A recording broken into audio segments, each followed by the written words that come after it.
Monsieur Patrick Hetzel pour Les Républicains et pour 5 minutes.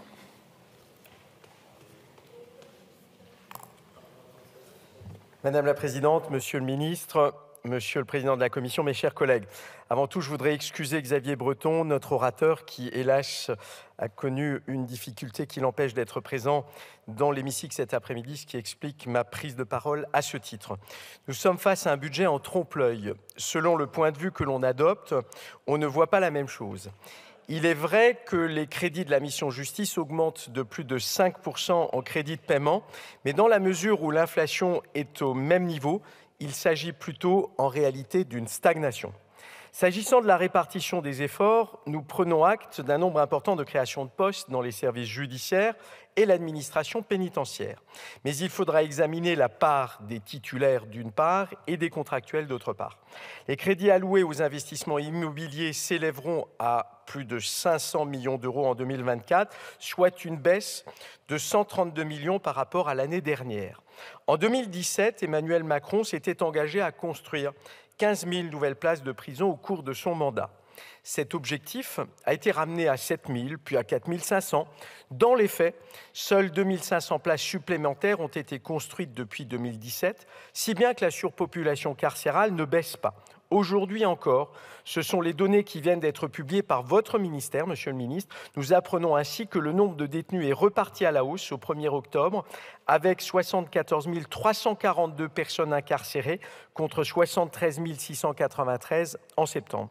C'est la troisième fois depuis le début de l'année que le nombre de détenus franchit cette barre symbolique des 74 000, alors que le nombre de places opérationnelles est de 60 850. Notre groupe a fait inscrire, lors de l'examen de la loi de programmation et d'orientation pour la justice, 3 000 places de prison supplémentaires, si bien qu'on ne devrait plus parler de plan 15 000, mais bien de plan 18 000. Mais on voit bien que les annonces tonitruantes qui ont été faites par le ministère ne seront pas suivies d'effet. Certains secteurs sont en souffrance. La Cour des comptes vient de s'alarmer du manque d'encadrement de l'aide juridictionnelle. Elle dénonce l'absence de doctrine claire d'attribution de cette aide destinée aux personnes aux revenus et au patrimoine modeste afin de rétribuer les avocats qui les assistent, l'absence d'indicateurs fiables et pertinents lui permettant de les piloter, ainsi que les défaillances dans la gestion des procédures. Je note une des recommandations de ce rapport de la Cour des comptes en application de la loi de finances pour 2023 qui serait de mettre en place sans retard le dispositif de recouvrement des versements d'aide juridictionnelle garantie indue. Je souligne aussi que la hausse des crédits alloués aux associations d'aide aux victimes qui s'élève à 4% est inférieure à l'inflation. On peut se demander pourquoi. La Cour des comptes a dressé un premier bilan des centres éducatifs fermés et des établissements pénitentiaires pour mineurs. Là encore, le jugement est très sévère. Les centres éducatifs fermés et les établissements pénitentiaires pour mineurs sont insuffisamment évalués, c'est ce que dit la Cour des comptes, alors qu'ils mobilisent des moyens importants. Elle invite votre ministère à accomplir un effort d'évaluation de leur efficacité et de leur efficience, mesurés notamment par les taux de récidive et de réitération et le suivi des actions de formation et d'insertion. Enfin, chacun sait que les systèmes informatiques de nos tribunaux sont encore, hélas, souvent défaillants, ce qui nuit au traitement d'un certain nombre d'affaires. J'évoquerai enfin le mouvement historique de protestation des greffiers, du fait de promesses non tenues.